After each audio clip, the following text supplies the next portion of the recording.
तो उसमें नहीं डालें ताकि तालाब का पानी दूषित हो।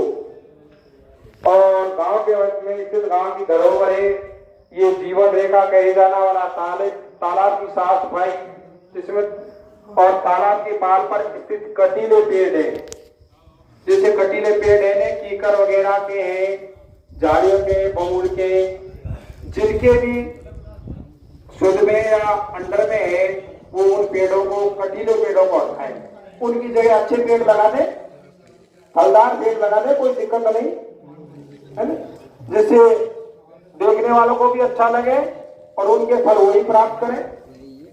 तो कीकर विकरों को वहां से काट दें तो सब कीकर के पाकड़ा वगैरह नहीं गिरे।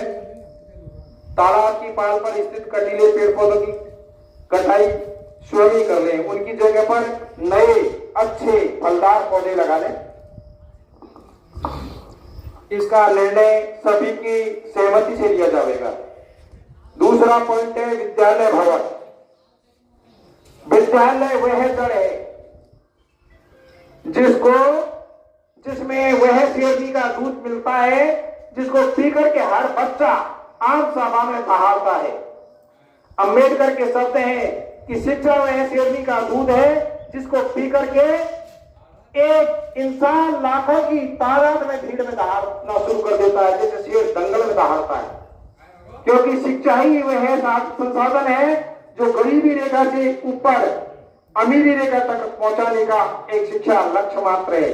शिक्षा वह ज्ञान है जिसको प्राप्त करके आदमी मानव की स्वयं की तो तरक्की करता ही नहीं, अन्य मानवों की सेवा कर देता है। तो गांव के राजकीय विद्यालय भवन में जो कि जर्जर स्थिति में उसकी मरम्मत करवाना, ये हमारा बस्ती का मुख्य काम है। एवं नए भवन निर्माण के लिए कहीं से भी क्रय करके कैसे भी एक प्रकार जमीन चिन्हित करना, उसके आसपास में जमीन मिल जाए तो जमीन को चिन्हित करें और एक नया भवन बने, अच्छा भवन बने, अच्छा वातावरण बने शिक्षा का। और शिक्षा से हर घर का विकास है। कोई सोचे मेरा बच्चा तो भाई पढ़ लिया, वो तो नौकरी लग गया, अरे वो उसका बच्चा नहीं, उसका पोता पढ़ेगा, पोता नहीं तो पड़पोता पढ़ेगा, पढ़ेगा ही तो शिक्षा क्या करे, आज नहीं तो कल पढ़ेगा। और ये शाश्वत और निरंतर चलने वाली प्रक्रिया है शिक्षा, निःशुल्क शिक्षा।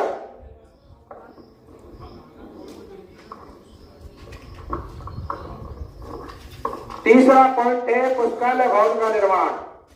गांव के कुशल बच्चों की पढ़ाई के लिए एक अनुकूलित वातावरण हो, पढ़ाई का एक वातावरण अच्छा हो।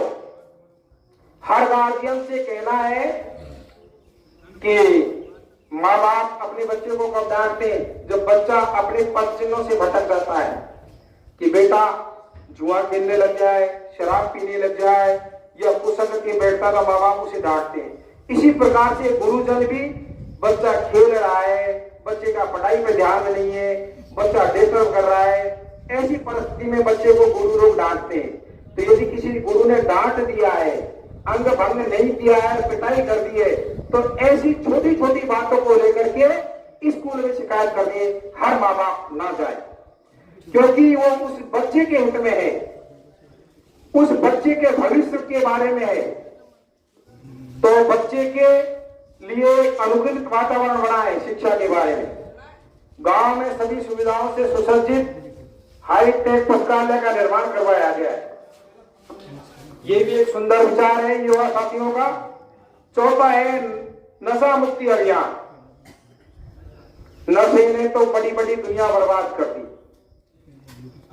नशा वह चीज है जैसे दीमक और एक गुण होता है जो बड़े बड़े पौधों में लग जाता है, लकड़ों में, और उस लकड़ी को खोखला कर देता है, वो लकड़ी में कुछ भी बर्त नहीं छोड़ता, पदार्थ नहीं छोड़ता। उसी प्रकार से नशा है। नशा का आदि जिस घर में एक भी लड़का या लड़की हो गया या पुरुष हो गया, ये समझो वो घर का पता नहीं, और घर के साथ में उस पड़ोसी का भी पता नहीं। क्योंकि रामायण जी में तुलसी बाबा ने कहा है कि दुष्ट संग जन नहीं दे विदाता, तासु भर बनवास नरक करता था, दुष्ट का साथ ना दे भगवान, उससे बड़ा तो नरक का वास ही बढ़ गया। तो क्योंकि जब तुम्हारे पड़ोस में कोई नशाखोरी का आदि हो गया तो चाहे वो सज्जन आदमी है, पड़ोसी को भी डरता है, तो गांव को तो डर देगा। इसलिए नशा मुक्ति अभियान है और ये प्रत्येक परिवार की स्वयं की जिम्मेदारी है, अपने घर का सुधार स्वयं करें, दूसरे से थोड़ी होगा, स्वयं हमसे होगा। हम अपने बच्चों को पढ़ाएं लिखाएं, विद्वान बनाएं और नशे से मुक्ति दिलाएं, नशा मुक्त गांव करें, न कोई दारू पिए, न कोई स्मैक पिए, न चर्च भांग गांजा पिए। अभी चर्च का जो वर्चस्व बढ़ रहा है शोक की तरफ से बढ़ रहा है, पिलौदा ग्राम से शुरुआत और शोक तक बर्बादी।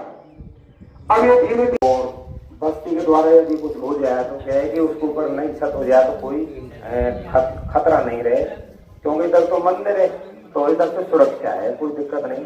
लेकिन दीवार की तरफ भी थोड़ा इधर डर है, क्योंकि तालाब है, तालाब